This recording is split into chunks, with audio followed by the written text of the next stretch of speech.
அல்லேலூயா. உலகத்துல அப்படிதான் இயல்பு. அவங்க சொல்றதுலயும் கரெக்ட், நான் இல்லைன்னே சொல்லல. ஏன்னா அவங்க லெவலுக்கு என்ன முடியுமோ அதை சொல்லி முடிச்சுட்டாங்க. அதை தாண்டி மிராக்கல்னு ஒண்ணு இருக்கு, அதை கர்த்தர் செய்வார். எப்ப சோர்ந்து போனாலும் மனசுல ஒண்ணு வச்சுக்கொள்ளுங்க, 3000 வருஷம் கழிச்சு எருசலேமை திருப்பி கொண்டு வர கர்த்தரால் முடியுமானால் உன் வாழ்க்கையும் திருப்பி கொண்டு வந்து அதே இடத்தில் ஸ்தாபிக்க கர்த்தர் வல்லமை உள்ள தேவனாக இருக்கிறார். அல்லேலூயா. அதே இடத்துக்கு கொண்டாடுவார். எங்கே உன் தலை தாழ்ந்ததோ அங்கே உன் தலை நிமிரும். எந்த இடத்துல உன்னை ஒண்ணும் இல்லைன்னு சொன்னாங்களோ அதே இடத்துல கர்த்தர் எல்லாமே இவன் தான் சொல்ற அளவு கர்த்தர் உயர்த்துவார். ஆனா கொஞ்சம் பொறுமையா வெயிட் பண்ணோம், கொஞ்சம் பொறுமையா வெயிட் பண்ணோம். பொறுமையோட காத்திருந்தால் உபத்திரவத்துல பொறுமை. இன்னைக்கால அதான் எங்களுக்கு ஆண்டவர் செய்தி கொடுத்தாரு, உபத்திரவத்துல பொறுமையா இருந்தா நம்பிக்கையில நாம் சந்தோஷமாக இருப்போம். அல்லேலூயா. இப்ப 2வது யுத்தம் முடிஞ்சிச்சு. இப்பதான் நம்ம கடைசி யுத்தத்தை பார்க்க போறோம். இது ஆரம்பிச்சிருச்சு, இப்போ 2023 ஆரம்பிச்சிச்சு.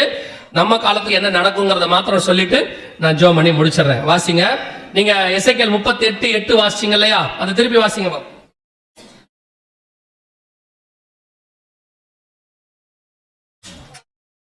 நீ விசாரிக்கப்படுவாய், பட்டயத்துக்கு நீங்களாகி பற்பல ஜனங்களிலிருந்து சேர்த்துக் கொள்ளப்பட்டு வந்தவர்களின் தேசத்தில் கடைசி வருஷங்களிலே வருவாய். இது கடைசி வருஷத்துல வர வேண்டியதான யுத்தம்.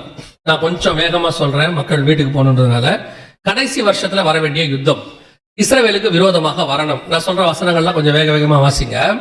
இஸ்ரவேலுக்கு விரோதமா வர வேண்டிய யுத்தம் எந்த இடத்துல இது நடக்கும்? இஸ்ரவேலுக்கு விரோதமாக எந்த இடத்துல நடக்கும்? இடம் கூட இருக்கு பைபிள்ல. எங்க நிறுத்துனீங்களோ அங்கே வாசிங்க திருப்பி. நீங்க நெடுநாள் பாழாய் கிடந்து ஜாதிகளிலிருந்து கொண்டு வரப்பட்டவர்கள் எல்லாரும் சுகத்தோட குடியிருக்கும் இஸ்ரவேலின் மலைகளுக்கு விரோதமாய் வருவாய். இஸ்ரவேலின் மலைகளுக்கு விரோதமாய் வருவாய். இந்த யுத்தம் நாட்டுக்காக நடக்காது. இந்த யுத்தம் எதுக்காக நடக்கும்? மலைகளுக்காக நடக்கும். இன்னும் அதுல இன்னொரு கன்ஃபர்மேஷன், ஒரு இடத்துக்கு 2 தடவை சொல்றாரு. அதுலயே 39:2 வாசிங்க. 39:2. நான் உன்னை திருப்பி உன்னை 6 துறடுகளால் இழுத்து உன்னை வடபுறங்களிலிருந்து எழுப்பவும் இஸ்ரவேல் மலைகளில் வரவும் பண்ணி. இஸ்ரவேல் மலைகளில் வரவும் பண்ணி. ஒரு வாட்டிக்கு 2 வாட்டி சொல்றாரு, உன்னை வடக்கு பக்கத்துல வர வைப்பேன். எதுக்கு விரோதமா? இஸ்ரவேலின் மலைகளுக்கு விரோதமாய். இந்த யுத்தம் எப்ப ஸ்டார்ட் ஆச்சு அப்படின்னு கேட்டீங்கன்னா, கடந்த 2023 அக்டோபர் மாசம் இந்த யுத்தம் ஸ்டார்ட் ஆச்சு. இதுக்கு பேரு அலெக்சா ஃப்ளட் அப்படின்னு பேர். இந்த யுத்தத்துக்கு அவங்க வச்ச பேர் அலெக்சா ஃப்ளட். இந்த யுத்தம் எதுக்காக ஆரம்பிச்சாங்கன்னா, எருசலேம்ல இருக்கிற இந்த மலை எங்களுக்கு வேணும்னு சொல்லி அவங்க ஆரம்பிச்சிருக்காங்க. இங்க இருக்கு பாருங்க இந்த மலை. இந்த மலைக்கு பேரு டெம்பிள் மவுண்ட் அப்படின்னு பேர். இன்னும் அவங்க இன்னொரு மலையும் கேட்கறாங்க. மொத்தம் 2 மலை கேட்கறாங்க. இன்னொன்னு இஸ்ரவேல்ட்ட இருக்கிற கோலன் ஹைட்ஸ் அப்படின்னு ஒரு மலை, இது டெம்பிள் மவுண்ட். 2 மலை அவங்க கேட்கறாங்க, எங்களுக்கு வேணும் கொடுங்க அப்படின்னு கேட்கறாங்க. இப்போ இந்த மலைக்கான சண்டை தான் 2023 அக்டோபர் 7 ஆரம்பிச்சிச்சு. இந்த சண்டை எதுக்காக? மலைக்காக பாக்குறோம்ல, அதுக்கு பின்னாடி ஒரு சரித்திரம் இருக்கு. அதை நீங்க தெரிஞ்சுக்கணும். எதுக்காகனா, அடுத்த ஒரு 6 மாசம் இல்ல 1 வருஷத்துல இது ஹாட் டாபிக்கா இருக்கும். உலகம் முழுக்க என்னவா இருக்கும்? Hot topic. அப்போ உங்களுக்கு எது உண்மைன்னு தெரியணும். ஏன்னா சில நேரத்துல நீங்க மீடியால வரதா உண்மை நினைச்சுக்கிறீங்க. ஒரே விஷயத்த மீடியால 4 சேனல் 4 விதமா சொல்லுது. நமக்கே கன்ஃபியூஷன் ஆயிடுது இல்லையா? எதுக்காக நடந்துச்சு, ஏன் நடந்துச்சு, 4 பேர் 4 விதமா பேசுறாங்க. அது ஒவ்வொரு நாள் ஒவ்வொரு விதமா பேசுறாங்க. அதை எல்லாத்த விட நான் சொல்றேன், மீடியாவில் சொல்றதை விட பைபிள் என்ன சொல்லுதுன்னு பாருங்க. இதுதான் உண்மையும் சத்தியமாய் இருக்கிறது. இதுல சொல்றது கரெக்டாக இருக்கும். இப்ப இந்த மலை அவங்க எது கேட்கறாங்கன்னா, இந்த மலையில எங்களுடைய வழிபாட்டு தலம் இருக்கு, இதை எங்களுக்கு கொடுங்கன்னு கேட்கறாங்க. அது மட்டும் இல்ல, ஐநால இப்போ ஒரு தீர்மானம் இருக்கு. எருசலேமை 2ஆ பிரிக்க சொல்றாங்க. அதுக்கு பேர் 2 ஸ்டேட் சொல்யூஷன் பேர். 2ஆ பிரிச்சிருங்க. எதுக்காகன்னு கேட்டா, இந்த மலை இருக்கிற பகுதி இருக்குல்ல, இந்த பகுதி, இதுக்கு பேர் ஓல்டு சிட்டி, பழைய நகரம். இத பாலஸ்தீன கிட்ட கொடுத்துருங்க. தெல் அவீவ்னு சொல்லுவாங்க, இப்ப இருக்க தலைநகரம், அதுவும் இருக்கு. அத இஸ்ரவேல்ட்ட கொடுத்துருங்க. எருசலேமை அவங்க கிட்ட கொடுத்துருங்க. 2ஆ பிரிங்க. 2 ஸ்டேட் சொல்யூஷன் அப்படின்னு பேர். எதனாலனா, இது எங்களுக்கு இருக்கிறதுனால, இந்த வழிபாட்டு தலம் இருக்கிறதுனால கொடுங்க அப்படின்னு சொல்லி கேட்கறாங்க. இப்போ இந்த வழிபாட்டு தலம் இருந்தாலும் சரி இல்லாவிட்டாலும் சரி, அது எனக்கு சொந்தம் அவன் சொல்றான். இந்த மலை யாருக்கு சொந்தம்? இஸ்ரவேலுக்கு சொந்தம் அப்படின்னு அவன் சொல்றான். ஏன் அவன் சொல்ற காரணம் என்னன்னா, யூதன் சொல்ற காரணம் என்னன்னா, முதல் தேவாலயம் சாலமோன் கட்டினது இந்த இடத்துல தான் இருந்துச்சு. அத நேபுகாத்நேச்சர் இடிச்சிட்டாரு. 2வது தேவாலயம் செருபாபேல் கட்டினது, அதை தீத்துராயின் இடிச்சிட்டாரு. சோ எங்களுக்கு 3வது தேவாலயம் வரும்னு அவன் சொல்றான். வசனத்தின்படி பைபிள்லயும் இருக்கு, 3வது தேவாலயம் வரும்னு இருக்கு. அப்ப எங்களுக்கு இந்த இடம் வேணும், இந்த இந்த இடத்துலதான் அடுத்த தேவாலயம் நாங்க கட்டணும் அப்படின்னு அவன் சொல்றான். உண்மையிலேயே இந்த இடம் யாருக்கு சொந்தம் அப்படிங்கறத இப்ப நாம பார்க்க போறோம். உங்களுக்கு பிப்ளிக்கலா உங்களுக்கு தெரியணும், சரித்திர ரீதியா மட்டும் இல்ல, அதே நேரத்தில் இன்னைக்கு உள்ள சட்டத்தின்படி நான் உங்களுக்கு சொல்லிடுறேன். ஏன்னா அவங்க இதை பத்தி நிறைய பேசுவாங்க, நீங்க தெரிஞ்சுக்கணும். இப்ப இந்த எருசலேம் இருக்கு இல்லையா, இந்த பட்டணம் முழுக்க யாருக்கு சொந்தம்? ஃபர்ஸ்ட் வாசிங்க ஆதியாகமத்தின் புத்தகம் 14ஆம் அதிகாரம் 18வது வசனம். இப்ப சொல்ற வசனத்துல அண்டர்லைன் பண்ணிக்கோங்க. நாளைக்கு பின்னைக்கு இப்ப வந்து இது ஆர்கியூமெண்ட்டுக்காக நான் சொல்லல, யாருக்கிட்டையும் போய் ஆர்கியூமெண்ட் பண்ணுங்க அதெல்லாம் சொல்லவே இல்லை, பண்ணாதீங்க. நான் ஆர்கியூமெண்ட் என்ன செய்யாதீங்க, பண்ணாதீங்க. வாக்குவாதம் பண்ணது நமக்கு ஏற்றது அல்லன்னு பைபிள் சொல்லுது, நமக்கு தேவையில்லை. இப்ப நான் உங்களுக்கு சொல்றது நீங்க புரிஞ்சுக்கிறதுக்காக, உங்களுக்கு உண்மை தெரியணும், சத்தியம் தெரியணும், அதுக்காக தான். வாசிங்க ஆதியாகமம் 14:18 வாசிங்க. உன்னதமான தேவனுடைய ஆசாரியனாய் இருந்த சாலேமின் ராஜாவாகிய மெல்கிசேதேக்கு சரி, அவ்வளவுதான், விட்டுருங்க. நாளைக்கு ஞானஸ்நானம் கொடுத்து அவர் பேரை மாத்திடுவோம். நீங்க சொல்லுங்க, வாசிங்க வாசிங்க. இல்ல அந்த சேதாரம் போதும், விட்டுருங்க, அது சேதாரம் போதும், நம்ம பேரையே விட்டுருவோம். நமக்கு தேவை வந்து சாலேமின் ராஜா தான் இப்ப ரொம்ப இம்பார்ட்டன்ட். நான் நாளைக்கு பின்னைக்கு அவரை பார்த்தனா ஞானஸ்நானம் கொடுத்து பேர் மாத்திடுறேன். கவனிங்க,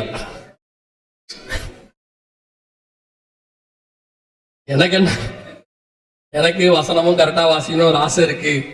அவங்களுக்கு பாவம் எடுத்து வாசிக்கவும் செய்யறாங்க. சேதேக்கு ஏதோ ஒண்ணு வந்துருச்சா, வேலை முடிஞ்சிருச்சா அப்படின்னு போயிடணும். இனிமேட்டு அப்படித்தான் போயிடணும். சரியா, வந்த வரைக்கும் லாபம். சேதேக்கு வந்துட்டார்ல, ரைட். கவனிங்க, மெல்கிசேதேக்கு கவனிங்க. அங்க வசனம் என்ன சொல்லுதுன்னா, சாலேமின் ராஜாவாகிய அப்படின்னு இருக்கு இல்லையா, அந்த சாலேம் தான் எருசலேம், அந்த ஊர் ராஜா, சாலேமுடைய ராஜா. எருசலேம் அப்படின்னா சமாதானத்தின் நகரம் அப்படின்னு அர்த்தம். சாலேம்னா சமாதானம், ஷாலோம் அப்படின்னு சொல்றோம். எரு அப்படின்னா ஹீப்ரூல வந்து ஒரு நகரம், சிட்டி அப்படின்னு அர்த்தம். கவனிச்சு கொள்ளுங்க, அன்னைக்கே அந்த ஊர் ராஜா வந்து ஆபிரகாமோட என்ன பண்ணிட்டாரு, ஆபிரகாமோட உடன்படிக்கை பண்ணிட்டாரு. சோ அன்னைக்கே எருசலேம் யாரோட கனெக்ஷன்ல இருக்கு, ஆபிரகாமோட. சரி, கனெக்ஷன்ல இருக்கு, ஆபிரகாம்கிட்ட கொடுத்தாங்களா, ஆபிரகாம்கிட்ட எருசலேமே கொடுத்தாங்களா? 15ஆம் அதிகாரம் கடைசி வசனம், ஆதியாகமம் 15 கடைசி.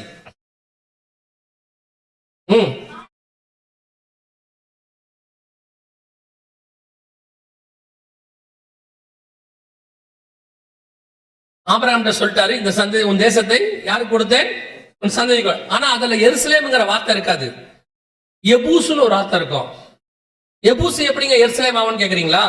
வாசிங்க நியாயாதிபதிகளின் புத்தகம் 19ஆம் அதிகாரம் 10வது வசனம் வாசிங்க.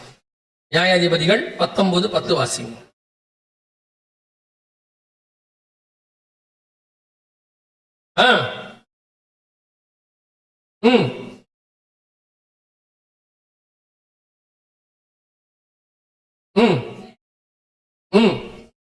எருசலேமாகிய எபூசுக்கு நேராக.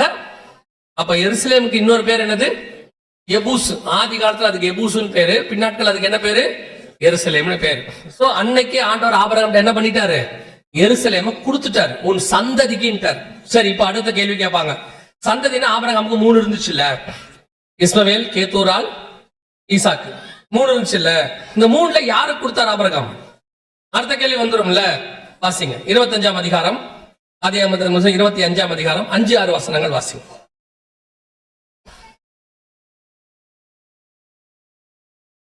தனக்கு உண்டான யாவையும் ஈசாக்கு கொடுத்தான்.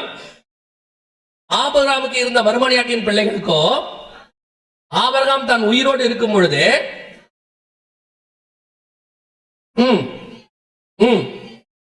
அப்பவே பரிசுகளை கொடுத்து என்ன பண்ணிட்டாரு, கிழக்கே போக கீழ் தேசத்துக்கு அனுப்பிட்டார். ஏத்தூரால் சந்ததி கீழ் தேசத்துக்கு போயிருச்சு, ஆகாரின் சந்ததி எங்க போயிருச்சு, எகிப்துக்கு போயிடுச்சு. தனக்கு உண்டான எல்லாவற்றையும் யாருக்கு கொடுத்தான், ஈசாக்கு கொடுத்தான். ஈசாக்குடைய பையன் தான் யாக்கோபு, இஸ்ரவேல். அவனுடைய 4வது பையன் தான் யூதா, யூதர்கள். அந்த யூதா வம்சத்துல வந்த தாவீது தான் இஸ்ரவேலுடைய எருசலேமுடைய முதல் ராஜா. அதுக்கப்புறம் சாலமோன் 40 வருஷம் அரசாண்டாரு. ரெகபியாம், எரபியாம் 2ஆ பிரிஞ்சிச்சு, யூதேயா இஸ்ரவேல்னு பிரிஞ்சிச்சு. யூதேயாவுக்கு எருசலேம் தலைநகரா இருந்துச்சு, எது வரைக்கும், இயேசு வருகிற வரைக்கும். புரியுதா? சோ எருசலேம் யாருக்கு சொந்தம், இஸ்ரவேலருக்கு, யூதர்களுக்கு சொந்தம். இப்ப அடுத்து சொல்லுவாங்க, இதெல்லாம் பைபிள் சம்பவம், இதெல்லாம் பழைய கதை, இன்னைக்கு வாங்க, இப்போ வாங்க, இன்னைக்கு கதைக்கு பேசுங்க, எந்த காலத்தை பேசிக்கிட்டு இருக்கீங்க, இங்கே வந்துருவோம், ஒன்றும் பிரச்சனை இல்லை. 1967 இப்ப நீங்க பார்த்த யுத்தம் 1967 ஜூன் மாசம் 5ஆம் தேதி 6 நாள் யுத்தம் நடந்துச்சு. முடியும் போது முழு எருசலேம் யார் கைக்கு வந்துருச்சு? யூதன் கைக்கு வந்துருச்சு. 1914 முதல் 18 வரைக்கும் முதலாம் உலக யுத்தம் முடிஞ்ச பிறகு யுத்த சட்டம்னு ஒன்று ஏற்படுத்தினாங்க. எங்கன்னா லண்டன்ல. பின்னாட்கள் அது ஜெனீவாவுக்கு மாற்றப்பட்டது. அதுக்கு பேரு ஜெனீவா ஒப்பந்தம்னு சொல்லுவாங்க. அதன் அடிப்படையில ஒரு யுத்தம் முடியும் போது ஒரு நாடு எந்த அளவுக்கு முன்னேறி இருக்குதோ அது யாருக்கு சொந்தம்? அது வரைக்கும் அவங்களுக்கு சொந்தம். இன்னை வரைக்கும் மற்ற நாடுகள் எல்லாம் அதை தான் ஃபாலோ பண்ணுது, அதை தான் ஃபாலோ பண்ணிக்கிட்டு இருக்கு.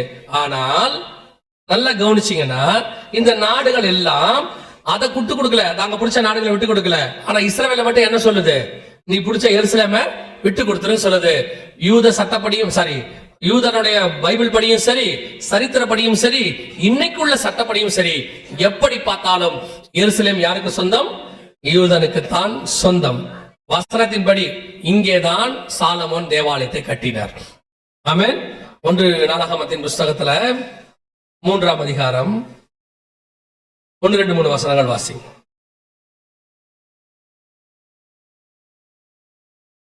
தாவீதுக்கு எப்ரோனிலே பிறந்த 1 நாளாகமம் வாசிக்கிறீங்க? 3:1 2 நாளாகமம் வாசிங்க பாப்போம்.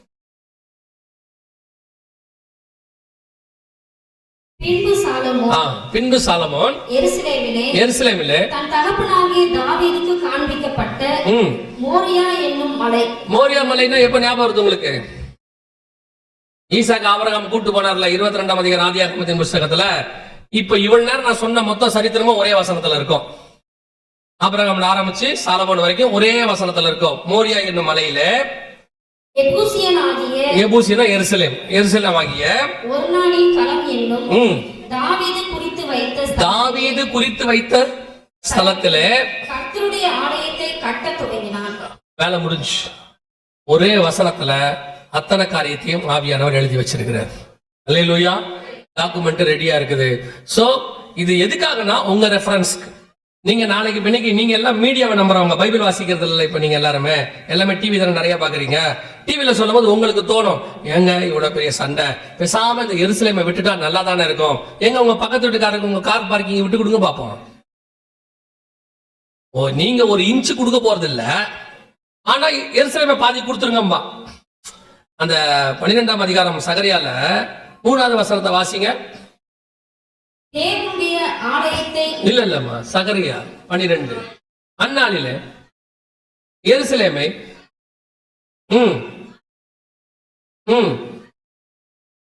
ஏன் ட்ரம்ப் கிரீன்லாந்து கேட்கறாரு தெரியுமா உங்களுக்கு?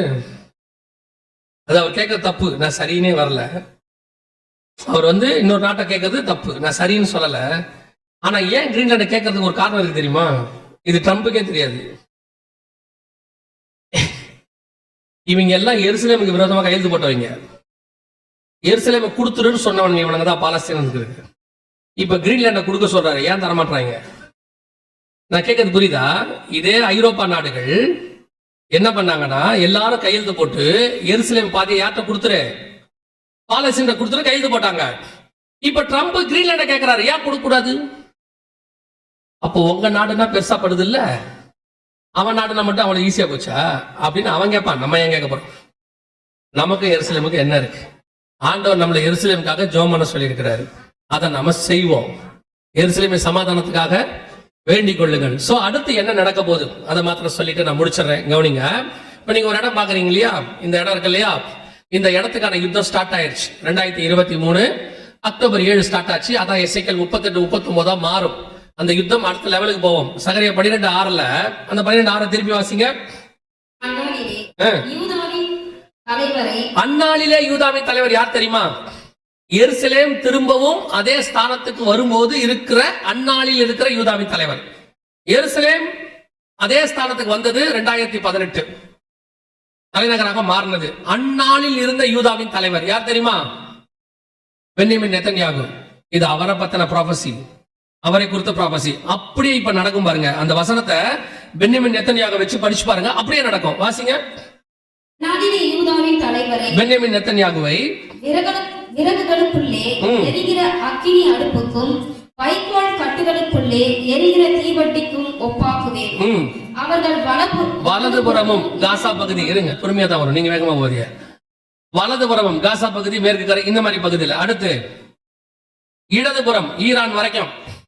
அடுத்து புறப்பட்டு சுற்றிலும் இருக்கிற எல்லா ஜனங்களையும், லெபனான், சிரியா, ஏமன், கத்தார் வரைக்கும் சுற்றில் இருக்கிற எல்லா ஜனங்களையும் பட்சிப்பார்கள். இதான் இப்ப நடக்குது. இந்த வசனத்தின்படி தான் போயிட்டு இருக்குது. எந்த காலத்திலும் இல்லாமல் இஸ்ரவேல் இன்னைக்கு எல்லாரோடையும் சண்டை, 7 நாட்டோட சண்டை போட்டுக்கிட்டு இருக்கிறான். ஒரு குட்டி நாடு. என்ன தைரியம்? அமெரிக்கா இருக்கிற தைரியம் சொல்லாதீங்க. அவன் அமெரிக்காவுக்கு ட்ரம்ப் ஜனாதிபதியா வரதுக்கு முன்னாடி இருந்து சண்டை போட்டுக்கிட்டு இருக்கான். 1948 இருந்து போட்டுக்கிட்டு இருக்கிறான். அவனுக்கு இருக்கிற ஒரே தைரியம் என்ன தெரியுமா? அவனை அனுப்பின தேவன் ஒருவர் இருக்கிறார். இன்னைக்கும் பென்யமின் நெத்தன்யாகு எதை செய்யும் போதோ ஒரு பைபிள் வசனத்தை கோட் பண்ணி தான் ஆரம்பிக்கிறார். அவர் அதான் செஞ்சுட்டு இருக்கிறாரு, இப்பவும் வாசிக்கிறார். அதனால நல்லா கவனிச்சு கொள்ளுங்க.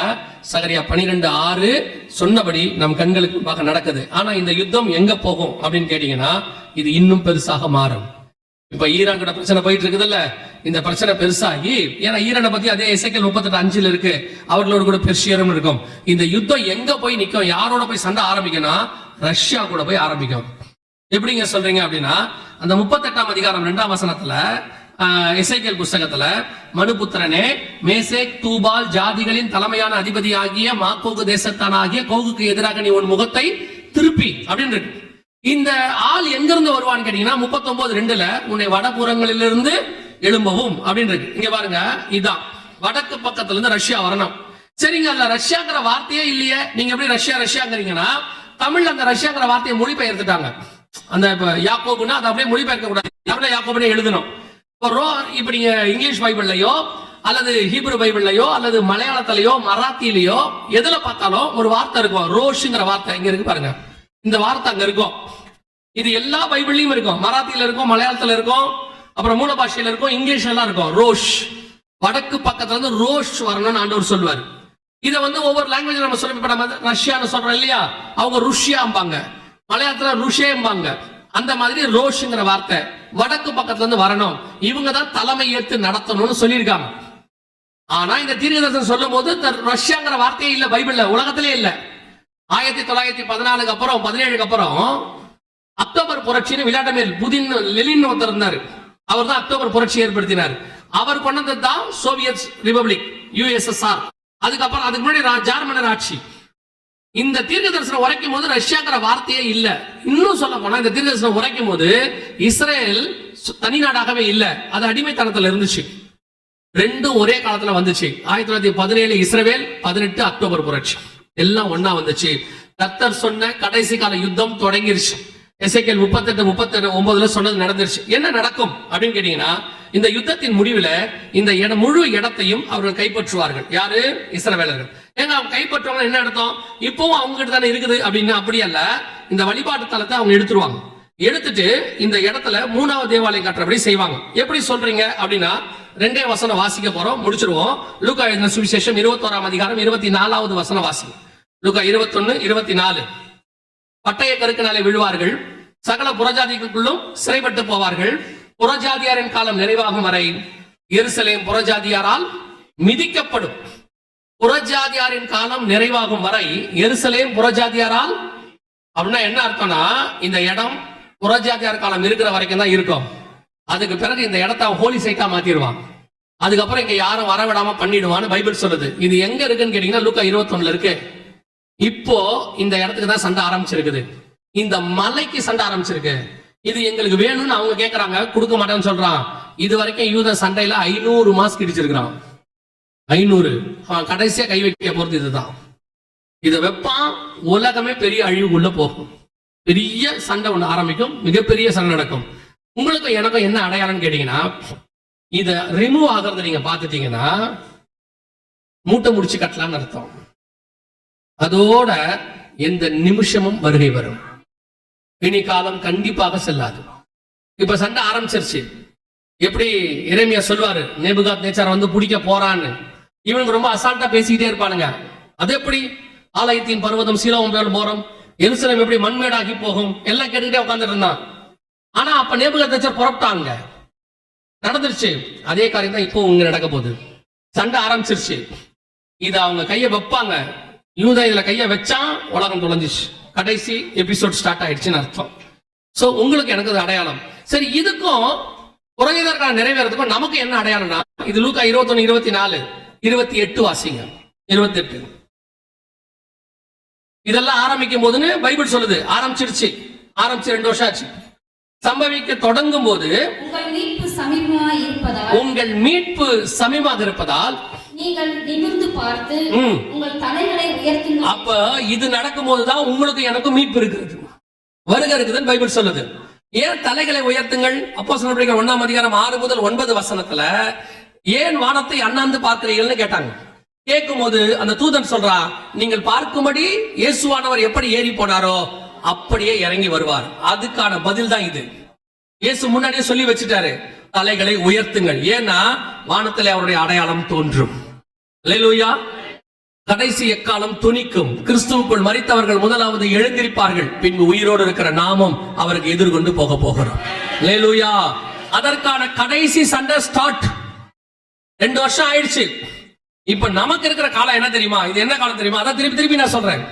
தங்கள் தீவெட்டிகளை ஆயத்தம் பண்ணினார்கள் இருக்குல்ல, அதுக்கு முன்னாடி ஒரு சவுண்ட் கேட்கும். என்ன சவுண்ட்? ராஜா மணவாளன் வருகிறார் என்கிற சத்தம் கேட்டது. இதான் அந்த சவுண்ட். உலகம் முழுக்க கேட்டுக்கிட்டு இருக்கு. இப்ப இயேசு வரப்போகிறார். இந்த சவுண்டுக்கு இப்ப இருக்கிற நேரம் எதுனா, தீவெட்டிகளை ஆயத்தம் பண்ற நேரம் தான் இருக்கு. சடுதியா ஒரு நேரம் வரும். நீங்க நினைக்காதபடி திடீர்னு ஒரு லாக்டவுன் வந்துச்சு, நினைக்காதபடி திடீர்னு 500,000 ரூபாய் செல்லாதுன்னு சொன்னாங்க. சடுதியா பெரிய பெரிய பூகம்பங்கள், பூமி அதிர்ச்சிகள் வருது. அதே மாதிரி இதுவும் சடுதியா நினையாத நாளிலே நடக்கும். அது கர்த்தருக்கு சித்தமானால் நம்முடைய தலைமுறை நம் கண்கள் காணும்படி நடக்கும். ஏன்னா நம்ம காலம் தான் யுத்தம் ஆரம்பிச்சிருக்குது. மிக துல்லியமான தீர்க்க தரிசனம் நிறைவேறுகிற காலத்தில் நீங்கள் நானும் இருக்கிறோம். இது எதற்கான காலம்? இதை ஏதாவது பண்ண முடியுமா? நம்ம ஒண்ணுமே பண்ண முடியாது. யுத்தங்களின் செய்திகளையும் கேள்விப்படுவீர்கள். அடுத்து என்ன சொல்றாரு? கலங்காதபடி எச்சரிக்கையாயிருங்கள். ஏன் கலங்கக்கூடாது? இந்த யுத்தம் உலகத்தில் நடக்க வேண்டிய யுத்தம். உங்களுக்கு எனக்கு சம்பந்தம் இல்லை. அது உலகத்தில் நடக்கிற ஒரு அடையாளம். ஆனா உங்களை என்னை பார்த்து கர்த்தர் சொல்ற வார்த்தை கலங்காதபடி. ஏன் தெரியுமா? இவைகள் சம்பவிக்க தொடங்கும் போது நம்முடைய மீட்பு சமீபமாக இருக்குது. நமக்கு பொறுத்த வரைக்கும் வாதை உன் கூடாரத்தை அணுகாது, பொல்லாப்பு நேரிடாது. பகலில் பறக்கும், அதான் ஏவுகணை விட போறான். இருளில் நடமாடும், வரப்போது அடுத்த வைரஸ். பகலில் நடக்கும், மத்தியானத்தில் நடக்கும், அடுத்த பூமி எதிர்ச்சி எல்லாம் வரப்போகுது. ஆனால் இது எதுவும் என்னை அணுகாது, பொல்லாப்பு நேரிடாது. என் பக்கத்தில் 1000 பேர் விழுந்தாலும், என் வலது பக்கத்தில் 10,000 பேர் விழுந்தாலும் அது என்னை அணுகாது. காரணம், நான் அவருடைய கூடாரத்துக்குள்ள இருக்கிறேன். ஆமென். இந்த அடையாளம் எல்லாம் வெளியே நடக்கிற அடையாளம். இத பார்க்கும்போது உங்களுக்கு என்ன தோணணும்னா, இவைகள் சம்பவிக்க தொடங்கும் போது நம்முடைய மீட்பு சமீபமாக இருக்கிறது. ராஜா வரப்போகிறார். இனி காலம் கண்டிப்பாக செல்லாது. நேற்று சொன்னதை மட்டும் இப்ப சொல்லிட்டு 5 நிமிஷத்துல முடிச்சிருவேன். 9:15 சொன்னேன், 9:10 ஆயிடுச்சு. 5வது சொல்லுங்க. இவ்வளவுக்கு நடுவுல வருகை வரப்போதுன்னா நீங்கள் நானும் வருகைக்கு தான் ஆயத்தப்படணும். யுத்தத்துக்கு ஆயத்தப்பட வேண்டிய அவசியம் இல்லை. ஆயத்தப்பட்டு பிரயோஜனம் இல்லை. இப்ப யோசிக்காதீங்க, யுத்தம் வருதுன்னு எங்க போய் மறைஞ்சுக்கலாம், என்ன பண்ணலாம், வேலூர் பக்கத்துல ஏதாவது கோட்டை இருக்குதா, தண்ணி கட்டியில போய் கோட்டை இருக்குல்ல, இங்க சுத்தி தண்ணி வெட்டி விட்டுருக்காமல, அங்கதான் ஃபர்ஸ்ட் போடுவாங்க. அதெல்லாம் நாங்க போயிடாதீங்க. நம்மால் உடனே இப்படியே குறுக்குத்தனமா இப்படிதான் யோசிக்கும். நம்ம ஆயத்தப்படத்தை பத்தி பேசினா அவன் என்ன யோசிப்பான்? போகும்போதே கணவன்கிட்ட மனைவி சொல்லிட்டு போவாங்க, இப்பயாவது அறிவுபூர்வமா யோசிங்க, அவர் என்ன சொன்னாரு, யுத்தம் வருதுன்னாரு, ஊரு பக்கத்துல எங்கேயாவது இடத்த வாங்கி பற்ற வழிய பாருங்க. என்ன சொன்னாலும் வேற மாதிரி யோசிக்கு. அதனால நல்லா கவனிச்சுக்கொள்ளுங்க. இதுல இருந்து தப்பிக்கிறதுக்கான வழியை இப்ப நான் சொல்லல, வருகையில போறதுக்கான வழிதான் முக்கியம். ஏன்னா இயேசு இதை பத்தி கவலைப்படாதேன்ட்டார். அதுவா நடக்கட்டும். ஒரு பக்கம் இவ்வளோ பெரியதான கொரோனா வந்துச்சு, தாண்டி வந்து உக்காந்துட்டோமா இல்லையா? பெரிய பெரிய அரசியல் தலைவர்லாம் காணாம போயிட்டாரு, பெரிய பெரிய பணக்காரர்லாம் காணாம போயிட்டாரு, எத்தனையோ நாட்டுடைய பிரதமர்கள் அவங்களுடைய செக்ரட்டரிஸ் எல்லாம் காணாம போயிட்டாங்க. ஒண்ணுமில்லாத உங்களை எண்ணி காப்பாத்தி கொண்டு ஆண்டவர் உட்கார வச்சுட்டாரா இல்லையா? நீங்க நினைக்காதீங்க நாங்கெல்லாம் கரெக்டா மாஸ்க் போடணும், அதுக்கு பேரு மாஸ்கே கிடையாது. நீங்க ப்ளூ கலர்ல ஒண்ணு போட்டீங்களா, அதுக்கு பேரு மாஸ்கா? டாக்டர் போய் கேளுங்க, கொரோனாவுக்கு அந்த மாஸ்க்கு சம்பந்தமே இல்லை. அதுவும் நீங்க மாஸ்க் போட்ட விதம் இருக்குல்ல, அது அதை விட சூப்பர். பாதி பேர் மாஸ்க தாடியில தான் போட்டு இருப்பாங்க, போலீஸ்கார போட்டதான் தூக்கி மேல விடுறது, அது வரைக்கும் அந்த மாஸ்க் இங்க இருக்கும். இதெல்லாம் காப்பாத்துச்சுன்னா ஏற்றுக்கொள்ளவே முடியாது. கர்த்தருடைய கிருபை உங்களை என்னையும் காப்பாத்தி உட்கார வச்சிருக்கு. அதே கிருபை யுத்தத்திலும் காப்பாற்றும்.